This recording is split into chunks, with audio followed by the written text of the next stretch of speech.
Hello once again, my fellow Gacha gamers. I am OXM, and I have a question for you. Are you an NPC? No? Well, you may feel like the protagonist after doing something cool, or when things go your way. But being a protagonist takes more than that. Grit, courage, leadership, unspoken risk, and a healthy dose of luck are just a couple of aspects that make a protagonist. And in the realm of gacha games, there's plenty of them. So join me in this journey exploring protagonists.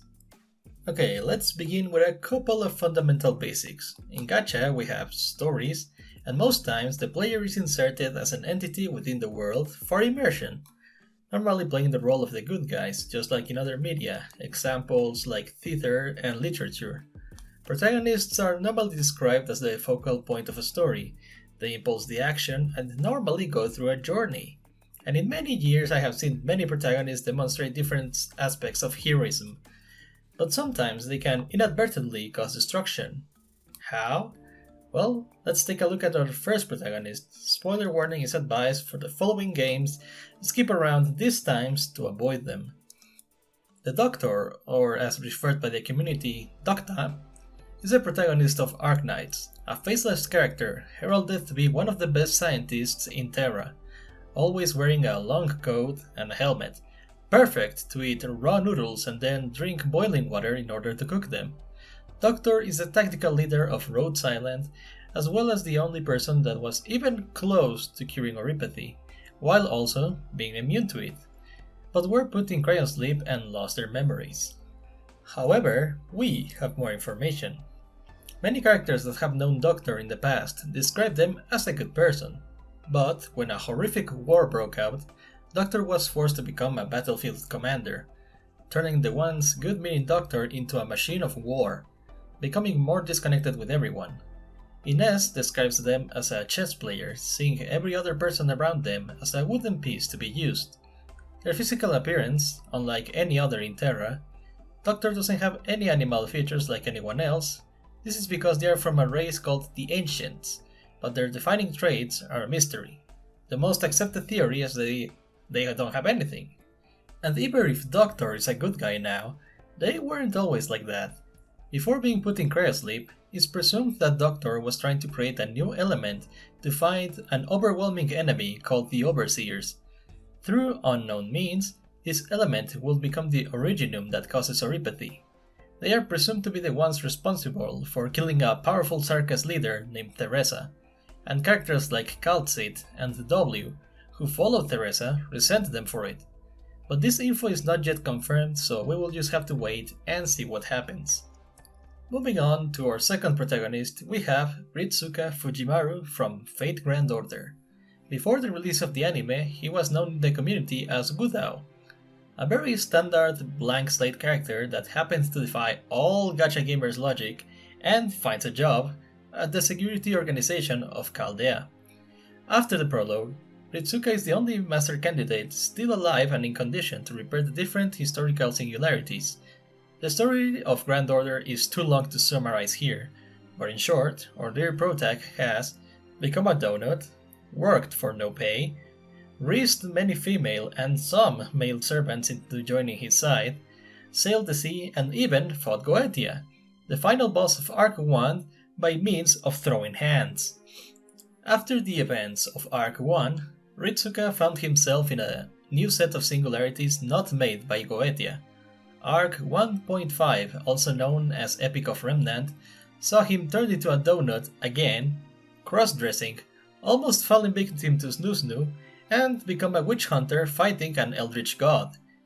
After all was said and done, in December of 2020, the beginning of Arc 2, Cosmos in the Lost Belt, will put the morality and mental fortitude of Ritsuka to the limit.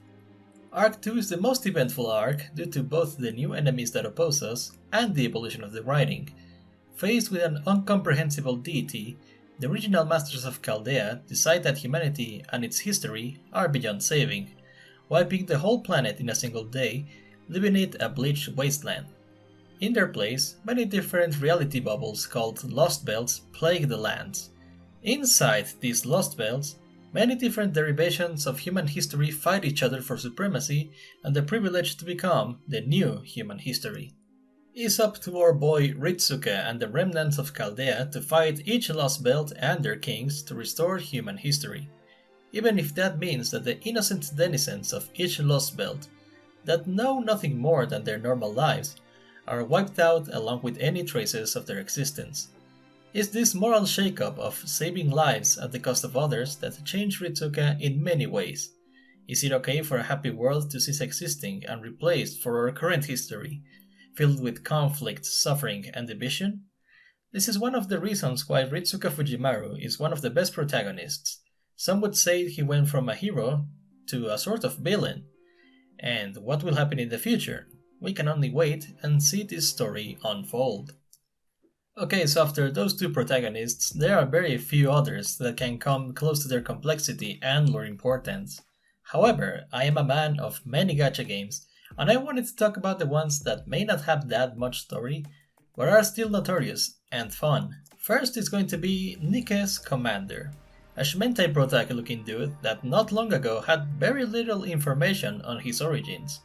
All we knew is that he was a very standard, some would say unremarkable cadet in the academy. He's given command of a new NIKKE unit made out of loose cannons, and isn't expected to even survive. But since this commander is the protagonist, he has both incredible luck and unspoken race, leading to him accomplishing many things thought almost impossible before, giving him a reputation and status comparable to other outstanding commanders. And there's more. With one of the most recent events, Wisdom Spring, we learned something shocking. Trying not to spoil too much, our dear protagonist is basically Master Chief, a human above the standard thanks to technology. This, for one, answers the questions that popped up during the early days of the NIKKE storyline, like how was he able to lift a NIKKE, fire Snow White's rifle, his natural rate of recovery, and surviving being a donut multiple times. However, not everything is clear. While some questions were answered, many others have popped up. What happened to the other enhanced humans' attempts? Who is the strange girl in Commander's memories? And most importantly, why was an enhanced human necessary? These questions are important, but as always, one needs to sit and wait for answers. And for the funny bit, like with most waifu collector games, he has most playable NIKKE thirsting over him, and with the knowledge of his superhuman strength, my boy can take machine level stamina and maybe come out on top. By the way, he's also described as very good looking and fit. So if you need any inspiration to go to the gym this year, look at it as being lore accurate commander for maximum immersion. Next is going to be a bit of a curveball, the adjutant from Snowbreak Containment Zone, another of the Shimentai bros. His background is not very clear either. We know that he was the director of security for Yggdrasil during the invasion of the Titans. He then led an operation to a space station where he would enter cryosleep and be woken up years later with new nerves in his brain that showed him visions of the past. Sick of this, he wanted them removed, and after a successful operation, his wish was granted. By the start of Chapter 10, we learn that Adjutant has a link to the Titans and their very confusing biology, being able to travel imaginary information networks that would mutate or kill normal humans. This also gives him the ability to read minds when in contact with other people. Another side effect of this new skill is a very enhanced physical ability. We have seen him keep up with super soldiers without help, and while he's still thrown around sometimes, he can fight and stand his ground. All these skills complement his very thorough thinking and tactical mind, making him a very complete character that has seen development both story-wise and saucy-wise. I swear, every chapter this man kisses or makes out with a different girl, so far marrying 2 girls and becoming one of the biggest harem protagonists that show both the process and justification for the harem. That is absolutely based. Finally, we have one of the best waifu collector game protags, Shikikan, or Admiral from Azur Lane, a faceless tactical genius that has a base filled with attractive women and helpful chickens. Most of the ship girls fall in love with him, and canonically, you can marry as many as you want. Not only that, he has fought many enemies like the Sirens, and raised others like the Ashes, making him a certified harem protag. But Shikikan has something else, and that is having by far the hardest design of any protag. And this is almost the only visual representation of him.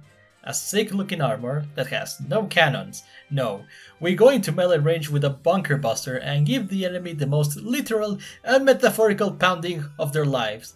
If Commander is Master Chief, then Shikikan is the Doomslayer, both powered by their love for women and the desire to grind.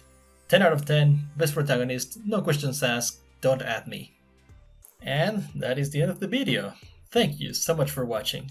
Tell me, who is your favorite protagonist? I may need a part 2 for other protags like Hoyoverse games and whatnot, but would you like another part? Let me know in the comments. Remember to like if you enjoyed and subscribe for more main character content. Stay safe and I will see your protagonists in the next one. Bye bye.